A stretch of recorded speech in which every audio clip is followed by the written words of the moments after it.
ഭക്തരെ, ഏതൊരാൾക്കും തുടക്കത്തിൽ വലിയ കാര്യങ്ങൾ ചെയ്യാൻ കഴിയില്ല.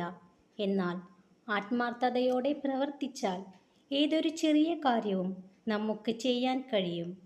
നിങ്ങൾ സമ്പത്തിനേക്കാൾ അറിവിന് മുൻഗണന നൽകുക. ഒന്ന് ക്ഷണികമാണ്, മറ്റൊന്ന് ശാശ്വതവും. ഭക്തരെ, സ്നേഹം മറ്റെന്തിനേക്കാളും വ്യത്യസ്തമാണ്. കാരണം ഒരാളെ സന്തോഷിപ്പിക്കാനും അതിനേക്കാൾ സങ്കടപ്പെടുത്താനും സ്നേഹത്തിനു കഴിയും.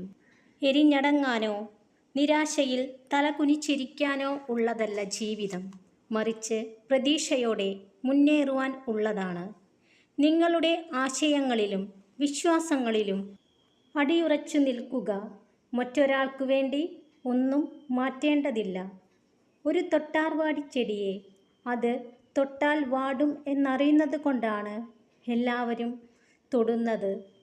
അതുപോലെ തന്നെയാണ് നിങ്ങൾ വേദനിക്കും എന്ന് അറിയുന്നത് കൊണ്ട് തന്നെയാണ് പലരും നിങ്ങളെ വേദനിപ്പിക്കുന്നത്. ആത്മവിശ്വാസമാണ് ജീവിതത്തിലെ ഏറ്റവും വലിയ ശക്തി. നിങ്ങൾ നിങ്ങളിൽ വിശ്വാസമർപ്പിക്കാൻ തുടങ്ങുമ്പോൾ അത്ഭുതങ്ങൾ ജീവിതത്തിൽ സംഭവിച്ചു തുടങ്ങുന്നു. ഭക്തരെ, രണ്ട് കാരണങ്ങൾ കൊണ്ട് മനുഷ്യന് മാറ്റങ്ങളുണ്ടാകുന്നു. ഒന്നുകിൽ അവൻ്റെ ഹൃദയം തുറക്കപ്പെട്ടിരിക്കും, അല്ലെങ്കിൽ അവൻ്റെ ഹൃദയം തകർക്കപ്പെട്ടിരിക്കും. പലരും നിങ്ങളെ വെറുക്കുന്നതിൻ്റെ പ്രധാന കാരണം അവർ എത്ര ശ്രമിച്ചിട്ടും നിങ്ങൾക്കൊപ്പം എത്താനുള്ള അവരുടെ ആഗ്രഹം സാധിക്കാത്തതുകൊണ്ടാണ്. ജീവിതത്തിൽ സ്വന്തമായി തീരുമാനം എടുക്കാൻ പറ്റാത്തവരുടെയും എടുത്ത തീരുമാനത്തിൽ ഉറച്ചു നിൽക്കാൻ പറ്റാത്തവരുടെയും ജീവിതം മറ്റുള്ളവരുടെ കൈകളിലായിരിക്കും.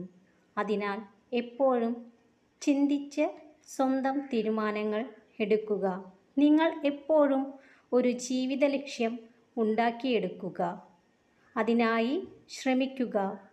ഉറപ്പായും നിങ്ങൾ ആ ലക്ഷ്യത്തിൽ എത്തിച്ചേരുന്നതായിരിക്കും. അതിനായി മഹാദേവൻ്റെ അനുഗ്രഹം നിങ്ങളിൽ എന്നും ഉണ്ടായിരിക്കും. ഓം നമഃ ശിവായ.